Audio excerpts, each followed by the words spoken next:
Welcome students, class 10th के exam preparation के आज की इस वीडियो में आपका स्वागत है। पहला क्वेश्चन हमने आपके और सेकंड क्वेश्चन जिसमें आपके 3 क्वेश्चंस लिए हैं हमने। मात्र आपके 2 क्वेश्चन हैं ये यहाँ पर, लेकिन नज़र 2 आ रहे हैं। लेकिन आप देखिए थीम का क्वेश्चन अलग आता है और मैसेज का क्वेश्चन अलग आता है और सेंट्रल आइडिया का क्वेश्चन अलग आता है। लेकिन इन 3 को भी हमने आपके एक ही क्वेश्चन में ले लिया है। यानी यहाँ पर आपको नजर तो 2 क्वेश्चंस आ रहे हैं, लेकिन यहाँ पर आपके 2 क्वेश्चंस नहीं बल्कि 4 क्वेश्चन है। इसमें आपके 2 क्वेश्चंस मैसेज सेंट्रल आइडिया का एक्स्ट्रा लिया हुआ है। आइए देखते हैं। क्वेश्चन है what do fire and ice indicate in the poem. यानी कविता में फायर एंड आइस क्या इंडिकेट करते हैं, क्या प्रदर्शित करते हैं, और इस कविता की विषय वस्तु क्या है, संदेश क्या है और केंद्रीय भाव क्या है। आंसर अब आपको बस इतना ध्यान रखना है कि जब ये वाला बनाए आप फर्स्ट वाला, तो आपको बस ऐसा का ऐसा लिख देना है। लेकिन जब आप ये 3 बनाए इनमें से, तो इतना सा आपको माइंड लगाना है कि जब ये आंसर आप स्टार्ट करें, अगर थीम पूछे, मैसेज पूछे, तो हमें उसे ये बताना है कि हमने ये थीम ही लिखी है या मैसेज ही लिखा है या सेंट्रल आइडिया ही लिखा है। अगर आप ऐसा बताएंगे तो आप जब इसकी स्टार्टिंग करें, तो मैं यहाँ पर लिख देता हूँ, जब आप आंसर लिखें ये वाला तो आप लिखें द, अगर मान लीजिए थीम का आया तो आप लिखें the theme of the poem और फिर पोएम का नाम लिख देना आप। The theme of the poem fire and ice, यहाँ पर फायर एंड आइस इज, और फिर आप लिख देना डेट, यहाँ पर लिख देना death. The theme of the poem नाम is fire and ice is death, और फिर यहाँ से आंसर बढ़ा देना। अगर मान लीजिए थीम की जगह मैसेज आए तो मैसेज लिख देना, सेंट्रल आइडिया है तो सेंट्रल आइडिया लिख देना, और इसका है तो ये लिख देना। समझा देता हूँ। The fire indicates the unending desires of people. जो फायर है, आग है, वो लोगों की असीमित इच्छाएं, कभी समाप्त नहीं होने वाली इच्छाओं को प्रकट करती है। The ice indicates hatred which spreads rapidly in Mankind. जो बर्फ है वो प्रदर्शित करती है हेटर्ड यानी नफरत को, जो कि स्प्रेड्स यानी फैलती है, रैपिडली यानी तेज गति से, फास्ट, इन मैनकाइंड यानी मानवता में। These indicate towards the evils of society. ये समाज की इविल्स यानी बुराइयों को इंडिकेट करती है, प्रदर्शित करती है। According to the poet desires and hate. कवि के अनुसार नफरत या यूँ कहें इच्छाएं और नफरत will be the cause of the end of the world. ये संसार की मृत्यु का या यूँ कहें संसार की एंड यानी समाप्ति का कोज यानी कारण होगी, बनेंगी। Number 2, what is the theme of the poem how to tell wild animals. इसकी विषय वस्तु क्या है। इससे मैसेज सेंट्रल आइडिया नहीं लिया हमने, केवल थीम ली है। तो थीम ये है क्योंकि इसमें कई सारे एनिमल्स लिए हुए हैं, तो यहाँ पर विषय वस्तु है। विषय वस्तु वाला क्वेश्चन इससे ज़्यादा इंपॉर्टेंट बनता है। द थीम यानी विषय वस्तु of the poem is the creation of humour. ये हास्य की रचना है। इसकी विषय वस्तु क्या है, हास्य की रचना, यानी इसमें हास्य पैदा किया गया है।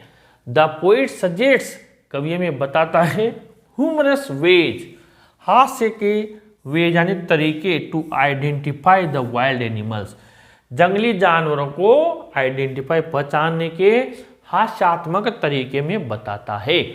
अब थर्ड क्वेश्चन हमने लिया है आपके, जो एक्सट्रैक्ट पूछा जाता है स्टेंजा देकर। पोएम से आपसे 2 क्वेश्चन पूछे जाते हैं, 2 अंक का एक होता है, यानी 4 मार्क्स का एक स्टेंजा आपके दिया जाता है। इसमें कई सारे क्वेश्चंस बनते हैं, तो जितने बनते हैं और इसमें से आपकी जो बुक में अलग से क्वेश्चन दिए हुए हैं, यानी स्टेंजा न देकर अलग से भी क्वेश्चन पूछा जाए, तो वो भी मैंने यहाँ पर लिया है, ताकि इस स्टेंजा और इस पोएम से रिलेटेड जो भी ये लाइन्स हैं, कोई क्वेश्चन आपका नहीं छूटे। पहला क्वेश्चन लिया है हमने, how does a tiger behave in a cage. ये स्ट्रक्ट दिया है, यानी एक बाघ पिंजरे में कैसा व्यवहार करता है, और इसी का मिलता जुलता है, why is the tiger ignoring the visitors. जो बाघ है वो आगंतुक है जो वहाँ उसे देखने आ रहे हैं, उनको इग्नोर क्यों कर रहा है, नज़रअंदाज क्यों कर रहा है। ये क्वेश्चन आपसे अलग से भी पूछा जा सकता है एक्सट्रैक्ट के अलावा। तो इन दोनों का मैंने सेम आंसर बना दिया है। A tiger in a cage is very sad, यानी जो बाघ है पिंजरे में वो बड़ा दुखी है, एंड एंग्री और नाराज भी है, at being locked in a cell, क्योंकि उसे एक कोठरी में पिंजरे में बंद कर दिया गया है। So he is ignoring the visitors, इसलिए वो विजिटर्स को इग्नोर कर रहा है, नज़रअंदाज कर रहा है। तो ये दोनों का एक सेम आंसर हो गया, लिया यहीं से हमने, देखे इग्नोरिंग द विजिटर्स, और he is locked in a concrete cell. Number 3, where is the tiger imprisoned, locked की जगह वो इम्प्रिजेंट भी दे सकता है हमें नाउ, यानी बाघ को अब कहाँ बंद कर दिया गया है। क्वेश्चन 3।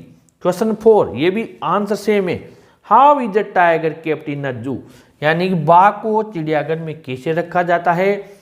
और क्वेश्चन इसका जो 5 है, what is the present condition of the tiger as given in stanza extract poem, कोई से भी पूछ सकता है, यानी बाहर से देगा तो पोएम पूछेगा अलग से स्टेंजा के अलावा, और स्टेंजा में से देगा तो पूछेगा। तो स्टेंजा दिया है, एक्सट्रैक्ट दिया है, उसमें बाघ की वर्तमान दशा आपको क्या नजर आ रही है, वो कैसा नजर आ रहा है आपको।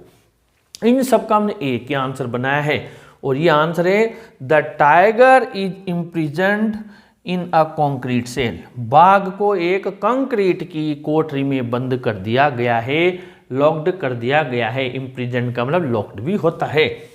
His strength is kept behind the bars, उसकी जो ताकत है ये देखिए, his strength is kept behind the bars, सलाखों के पीछे उसकी ताकत को केप्ट कर दिया गया है, यानी बंद कर दिया गया है। He can walk up to the length of cage, ये वाला walk, stalking the length of his cage, stalking यानी वो केवल उसकी जो पिंजरे की जो एक लंबाई है उसी में घूम फिर सकता है, इससे बाहर वो नहीं जा सकता, इस तरीके से वो रखा गया है।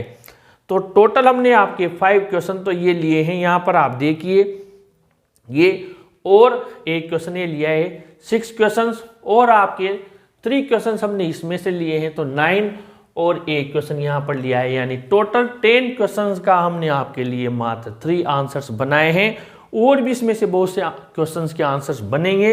इतना शानदार हमने आपकी स्टेंजा सेलेक्ट किया है पोएम में से, बहुत मोस्ट इंपॉर्टेंट है, प्लीज़ आप इन्हें अच्छे से रट लीजिए, याद कर लीजिए, लिख लीजिए, और ऐसे ही वीडियो कंटिन्यू आपके एग्जाम तक आते रहेंगे।